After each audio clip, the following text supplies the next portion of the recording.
Hello everyone, and welcome to another episode of the Daily Gwei Refuel, where I recap the latest news in the Ethereum ecosystem. I'm your host, Anthony Sassano, and today's the 13th of August, 2021. Alright everyone, let's get into it. So, just wanted to give a quick shout out here to CryptoWife. She made me a little Sassal themed penguin today. Now, I guess a lot of you will have seen kind of like the pengus or the pudgy penguins on Twitter over the last, I guess, week or so. It hasn't been very long, but everyone changing their profile pictures to these penguins that are part of this kind of profile picture collection. And obviously this isn't like part of that collection, but this is a special custom made one from CryptoWife here. So, it's so cute, right? Look how cute it is. It's so wholesome. So I guess yeah, thank you CryptoWife for making this one for me. I've changed my profile picture to it as well, and she even minted an NFT and sent me the NFT at sassal.eth. So I've even got like ownership of it as well, which is really cool. And she also made like an edit here of the penguin sitting in kind of like my study here, which I think is pretty cool and pretty cute. And I think I've covered CryptoWife before on the refuel. She's made a few different memes. I've RT'd a few of them before. And I think she's made memes out of me as well. Like, yeah, me and Eric here when Eric took a Twitter break and a few other ones around here. So she's definitely a good follow for these sorts of things and a very talented artist as well. So, I mean, I highly recommend giving her a follow and kind of like following along with what she's doing in her work here. It's really awesome. So, yeah, thanks again, CryptoWife, for this cute little penguin profile picture. All right, so more drama surrounding Jack again on Twitter today. And I'm not going to talk too much about the drama itself, but I want to talk about kind of, I guess, Aave's plans to build a decentralized social media protocol. Now, I'll start with just like what the drama stemmed from. Basically, it stemmed from Jack essentially saying that, or replying to a tweet where this person, ST, said... this is one thing that feels like would benefit the ETH ecosystem way more than it benefits Twitter. And that was quote tweeting a tweet from this Brandon person saying every account on Twitter should have a wallet address for storing NFTs. And then Jack said agreed. So he was agreeing with the fact that this would benefit the ETH ecosystem more than Twitter. But then he goes on to say, however, every account on Twitter being able to link to a Lightning wallet would be better, right? Would benefit Twitter more, and obviously Bitcoin as well. Now, I looked at this and I thought, okay, well, this isn't like anything new or anything surprising. Obviously, Jack is a massive Bitcoin fanatic and he loves Lightning and all that sort of stuff. But then Stani quote tweeted him and said, every account on Aave's social media protocol, you will be able to bring your Ethereum wallet and your own audience. Now, for those who don't know, Aave announced plans to build a social media protocol about a month ago, I believe. There was coverage of it in Decrypt, and I've written about it in today's newsletter as well. But essentially, what I kind of focused on in the newsletter was this idea of a decentralized social media protocol. This is something that has been tried in the past, and in my opinion, has failed. And I think I've spoken about this on the refuel. It's failed for a number of different reasons, in my eyes. Like one of them being that it felt kind of like these platforms were built as social media first, and then just like they tacked on crypto as like a secondary thing, and they tacked on decentralization just as kind of like a marketing gimmick. And were they really decentralized? Who knows? But I don't think there's been an attempt yet to make something that is like a fully scalable Web3 Ethereum kind of native social media protocol. And I gave a few ideas in the newsletter today about what this would kind of look like. And the biggest thing is basically, for it to actually work, it would need to be on a layer 2. It obviously can't be on layer 1. For those of you who may have been around for a while, there actually was a decentralized Twitter protocol called PeepEth that was on layer 1 Ethereum back in, it's very old now, back in like the One Gwei days. So even back then, it was too expensive to do this on-chain, and it wasn't a good use of resources either. So that kind of like failed to take off. So you would definitely need to keep user state, user balances, things like their wallet and everything on layer 2, but you could have the things like the front end, and stuff like that, and kind of like storage for images on, IPFS or Aave or Filecoin. So you can use these other kind of like networks that are purpose built for this to kind of like bring together the whole system. But for the most secure things like user state and balances and stuff like that, you would definitely want to have that on layer 2, and you want to have that layer 2 secured by Ethereum. And the next thing would obviously be, it needs to be fully Web3 enabled. To sign up for, this social media kind of like platform, you basically just sign in with Ethereum. There's no like username and password. Your Ethereum wallet, your public key is your kind of like login credentials to get in. And you can carry that with you anywhere, right? Like and you basically can access it from any kind of like wallet that has basically compatibility with it, whether that be a hardware wallet or a software wallet or a mobile wallet or whatever, or an extension. It doesn't matter what it is, it can access it. It also needs to allow people to customize their own experience. So the actual kind of like the protocol itself will be decentralized, but people will be able to build their own front ends on it. So sort of like how I spoke the other day about how with Uniswap, the protocol, the smart contracts that live on Ethereum are decentralized, but then there's all these kind of like centralized front ends that sit around it, and some decentralized ones. Now, obviously, the one that Uniswap Labs runs is centralized, and they've exercised that power where they've censored a few tokens and stuff like that. But that's okay. The fact that you have a choice of what front end to use, and the fact that the smart contracts are going to be open and permissionless and anyone can build on them is the whole point. You're basically creating like a DeFi app, but for social media in terms of like the openness and the permissionlessness of the smart contracts. Next up would be payments infrastructure. It needs to be embedded directly into the user experience in the protocol, not on the front ends. The front ends can talk to it, but it needs to be built into the protocol itself. It cannot be something that's tacked on. It needs to be as part of the smart contract logic. And the payments infrastructure can be obviously on layer 2. It can be things like tipping, or it can be just like full-blown payments for buying and selling things, or whatever you want to do with that kind of infrastructure there. Next up, people should be able to interact with their NFTs. Could you imagine setting your profile picture as an NFT that you actually own, and you prove ownership of it because it's directly embedded into the protocol? That would be really, really cool. And also being able to just show off your NFTs in general would be obviously very appealing to a lot of different users and things like that. And then next up would be there should be native DeFi integration built in. So obviously you have the payments infrastructure, but you should also be able to do DeFi stuff directly from this social media account. Like, could you imagine on Twitter right now if I was to kind of like have a button here that says, tip Stani, that would be part of the payments infrastructure. Or if I go to my profile, I can kind of like have my own tab that no one else no one else really can see. It's just something that I've customized for myself, showing all my current DeFi activity, and then being able to do a bunch of different DeFi things in there and monitoring stuff with dashboards. You can imagine lots of different things from this, but directly embedded into the protocol itself, not just like an afterthought or a tack on or whatever. And then finally, you should have your handle tied to your ENS. So I have the Sassal.eth kind of like ENS name. That should be my handle on the social media protocol. When I sign in with my Sassal.eth Ethereum address, that is my handle. That is what people see me as, and people know that, and people know that that's my Ethereum address and can interact with that directly on the protocol with the various front ends. So I guess like the TLDR is that to build a decentralized social media protocol that works, you need scale, which we do have now with layer 2s on Ethereum. A lot of you will have seen that Reddit is scaling their community points with an instantiation of Arbitrum.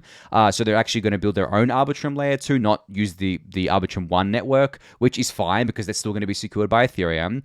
And secondly, you need to build all of these crypto native features first, right, directly into the smart contract, into the protocol. They cannot be just simple add-ons, because that is not and it can't just be like a gimmick of decentralization. It has to be built from the ground up with decentralization and crypto native features in mind. So that's kind of like how I would build it. I'm not sure, exactly the exact details of what Aave is doing. I know that there's at least 20 people working on it right now, which is crazy, because Aave is, they're a DeFi company, right? They're not a social media protocol company, but it seems like they're branching out and want to do a lot more than just what they're doing with Aave, which is awesome. I mean, they have the bankroll to do it. They have all the support they want. I mean, a lot of people want this to happen, because at the end of the day, I don't want to be at the mercy of Jack and what he thinks Twitter should be at the end of the day, because I think Twitter and other kind of social media platforms should be totally open. It should be customizable, and should be able to, people should be able to do what they want on them. But right now, Jack is acting as a gatekeeper. I mean, he started doing it with the Bitcoin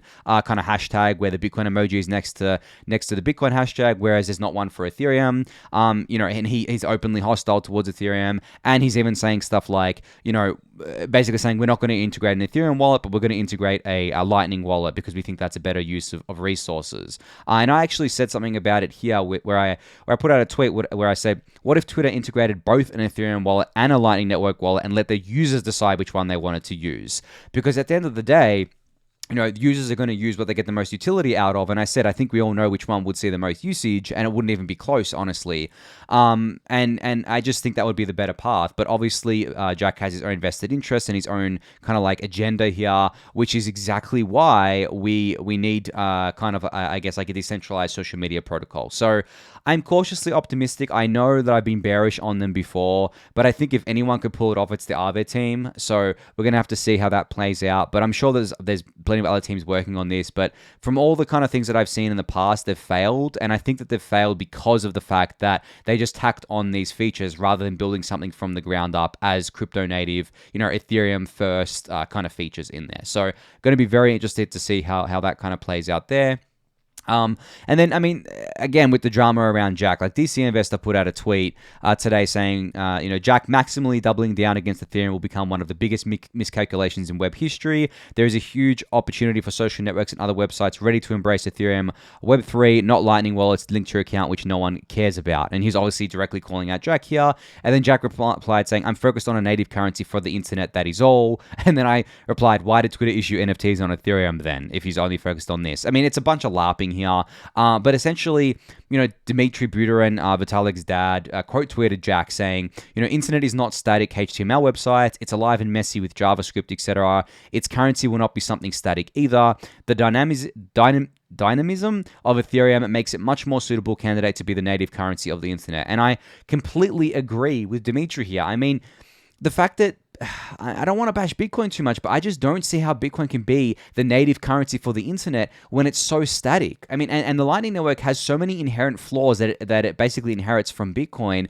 I just do not see how this is going to be how Bitcoin is going to be the native currency of the internet. I believe Ethereum is going to be the native currency of the internet. ETH, and I believe Ethereum, the network, is going to be the new internet. I believe that we're going to be able to build all these decentralized kind of protocols on top of Ethereum, or using Ethereum as kind of like a security layer, essentially, and then building it on layer 2 or other kind of like networks to tap into it and things like that.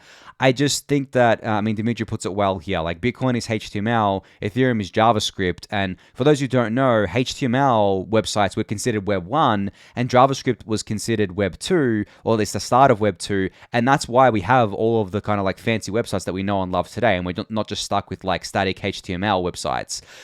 We have all the interactions and everything like that. So that's exactly kind of like what I view Bitcoin and Ethereum as. Bitcoin is those static HTML websites. Ethereum is JavaScript, which allows us to do so much more with this technology than we would have with Bitcoin. But anyway, I'm going to end the kind of like conversation there on those points. There's a lot more to get through. Actually, I've got one more tweet here from Mike that is a co-founder of Rainbow. He basically tweeted out a teaser, I think, of something they're working on, saying something like this for .eth profiles, where you can kind of see.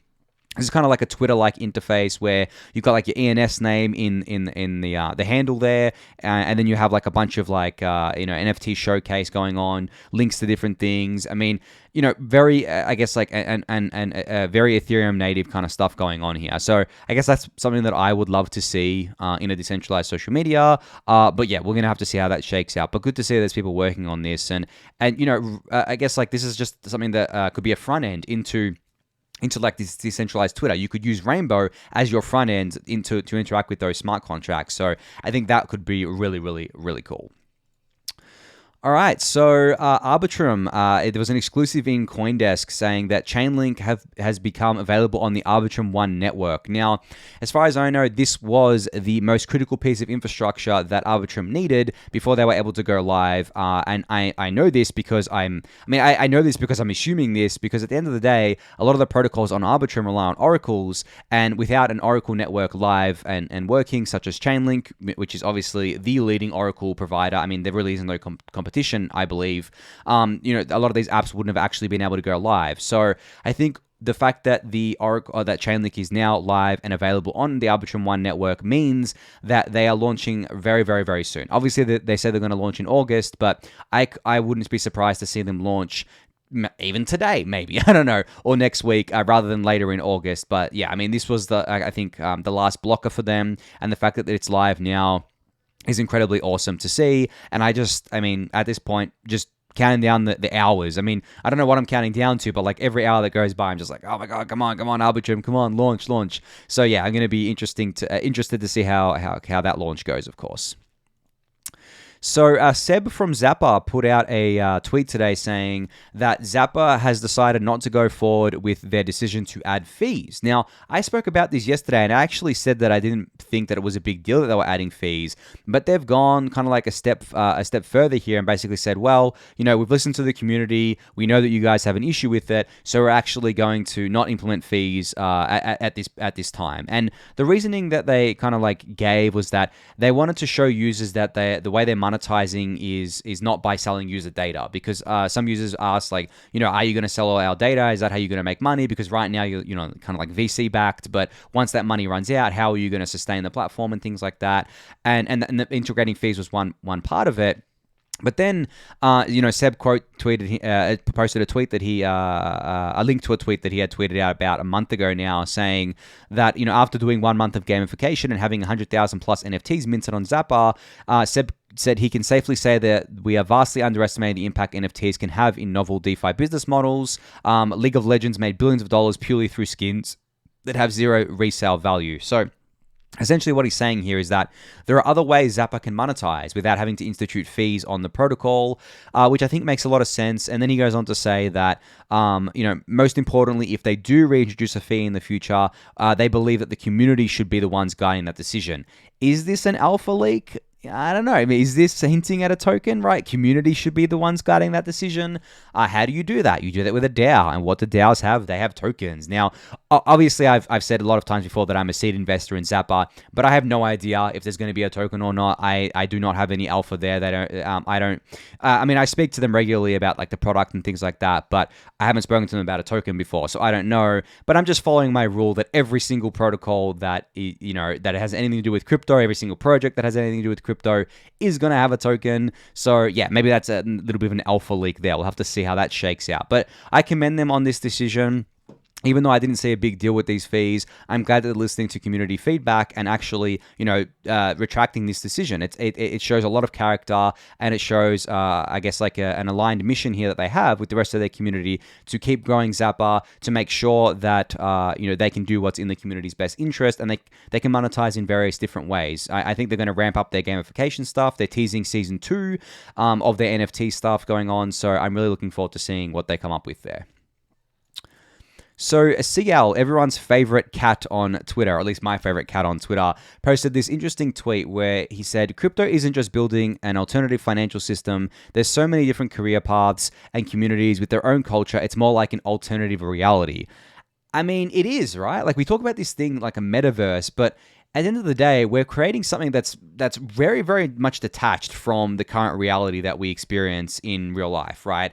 Think about it. The alternative financial system, DeFi, is vastly different to the traditional one. It doesn't even need the traditional finance system to function for DeFi to function. It is already a closed loop system if you use the tools that exist in that loop, right? Obviously, for stablecoins like USDC and USDT, for onboarding via fiat, we still need the traditional system.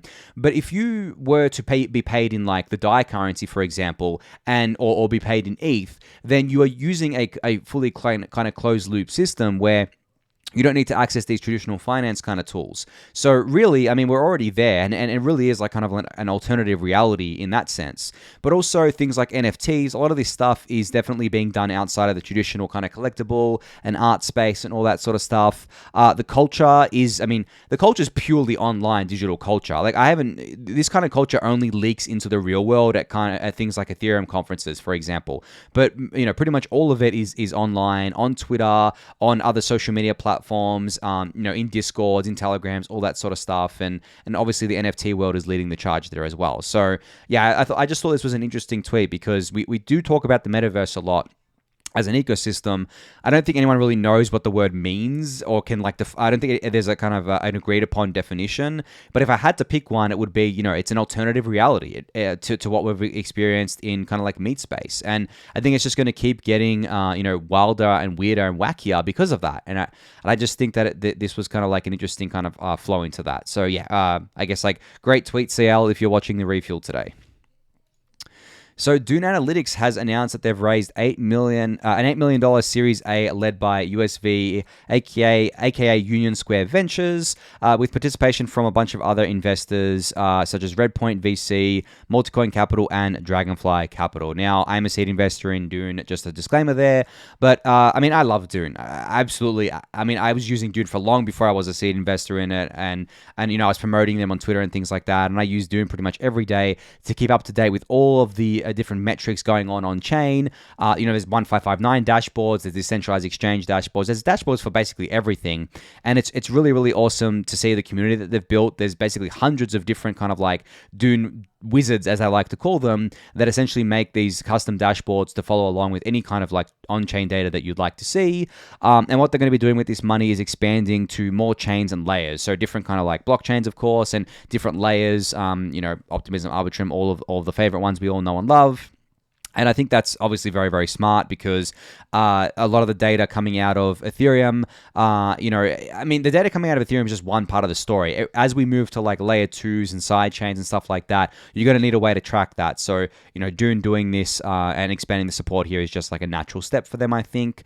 But yeah, congrats on the raise here, Dune. Obviously, I love the product, and obviously, like, I'm happy that that I was able to support in the seed round, and they've gone on to a Series A here. So yeah, congrats to them on this raise.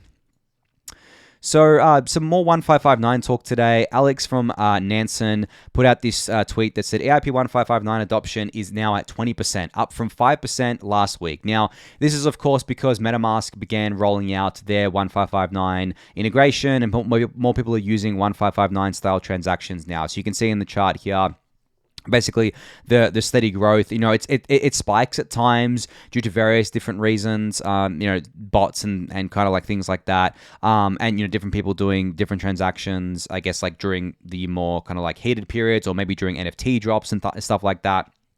Definitely a bunch of different reasons for that, but you know, I expect this to keep, you know, keep increasing pretty rapidly over the coming weeks as more and more wallets add support for it. I mean, even Grid Plus added support to their Lattice 1 hardware wallet, which is the first hardware wallet to fully support 1559 transactions. So I've talked about the Lattice 1 before on the Refuel. If you don't have one, definitely go check them out. It's not, I mean, some people were talking about this in the Discord channel, saying that the Lattice 1 is an awesome hardware wallet, but it's not kind of like as portable as something like a Ledger, right? And it's not kind of like made for that. It's definitely made for the home, you know, for keeping it on your desk and being able to do super secure transactions, being able to see on the screen like what you're actually signing when you're doing a transaction. So I mean, I love the Lattice 1 and everything they've got going on there. But yeah, it's a valid criticism that it's not very portable, but at the same time, it's not really designed for that. But the fact that they're very fast to ship features is one reason why I love them so much. And you can see, you know, they're the first hardware wallet to support 1559 style transactions. So definitely go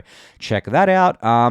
Another 1559 tweet coming in here from Blocknative, where they've basically done a little bit of analysis on kind of, I guess, what the mempool data has been showing them. Now, for those who don't know, Blocknative build themselves as masters of the Ethereum mempool, and they definitely are. They have a lot of tools that are focused on the mempool, and they do a lot of work around here. They posted a bunch of different literature around this. If you want to go check it out, it's on their blog.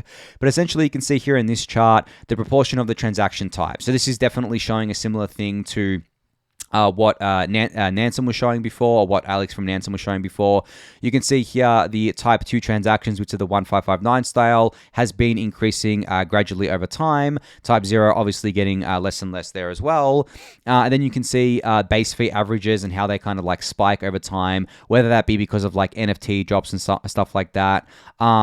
Count of transaction types here, 1559 obviously making a dent there, and count of type 2 transactions, you know, the trend is all the same here. So great little thread here from Blocknative if you want to go check it out. They dive a little bit deeper into this, so definitely go check it out. It'll be linked in the YouTube description for you to do so. So Ludens is teasing a new fully on-chain JRPG auto chess combat in Redacted. So this is a game that they seem to be building here. They say the possibilities are endless. Selling on-chain strategies, you can script your squad in Solidity, renting creatures, DAOs paying mercenary contracts for protections, etc. We are going to eat Axie with open source software and interoperability. So bit of competition here, but I mean, I've been monitoring a lot of these games lately, and I think it's something that I really want to see happen. And I've talked about this before on the Refuel, where I've said that there's a game called There's a bunch of games that let you basically build up your empire, your city, things like, man, the names are escaping me right now, but basically city simulators that allow you to do this, but they don't have crypto features embedded into them. So what if we do put crypto features on them? What if there were like stakes, like monetary stakes and kind of like monetary rewards for these sorts of things? And we've seen the popularity of something like this with Axie Infinity, with the play to earn model and other sort of models of games out there. So this is just another one that's kind of like being teased here. And I said, let me in because I really want to play this. I really want to see what this is all about. So, even though it may look, I guess, like, very indie, I think that's the special part about crypto and about kind of like Ethereum. It's all indie, grassroots, and, these sorts of things are definitely appealing because you get to basically build your base out, kind of like, beat other people, kind of like what Dark Forest is doing as well. They compete with other people for planets and stuff in Dark Forest. So I think we're going to see a lot more of these fully on-chain kind of like games that allow you to earn money because it's just a no-brainer at the end of the day, I believe. So yeah, I'll link this in the YouTube description. You can go check it out and maybe follow this account as well if this interests you. All right, so finally, just a shout out here. If you're interested and passionate about Ethereum Layer 2's and optimistic rollups and would like to work with a world-class team, you can apply to Optimism PBC here. So actually, for those who don't know what PBC means, it actually stands for Public Goods Corporation or Public Goods Funding. I can't remember exactly what the B stands for, but Public Goods Corporation is essentially what it is. And they're trying to basically build public infrastructure that acts as like a public good and essentially kind of give that value back to the ecosystem. And I know there was a bunch of drama that I spoke about yesterday with Optimism. One thing I didn't mention on there was that currently, Optimism is running the only block producer, which they call sequences, to run their Layer 2 network, and they're generating fees on there. They're actually generating a lot of fees on there. But they've committed to giving all of that back to the community. They're not going to take any of that for themselves. They're going to give that all back to public goods. I think they're generating like $30,000, $40,000 a day in just like network fees. So, they're really living up to their name here. So I just wanted to give like a little bit of a plug there because I forgot to mention it yesterday. But yeah, if you're interested in working with Optimism, they have a bunch of different roles here ranging from DevOps engineers to Geth engineer to product designers to even an executive assistant. So if you're interested in that, definitely go check it out. But I think on that note, that's going to be it for today. So thank you everyone for listening and watching. Be sure to subscribe to the channel if you haven't yet. Give that video a thumbs up, subscribe to the newsletter, join the Discord channel, and I'll catch you all next week. Thanks everyone.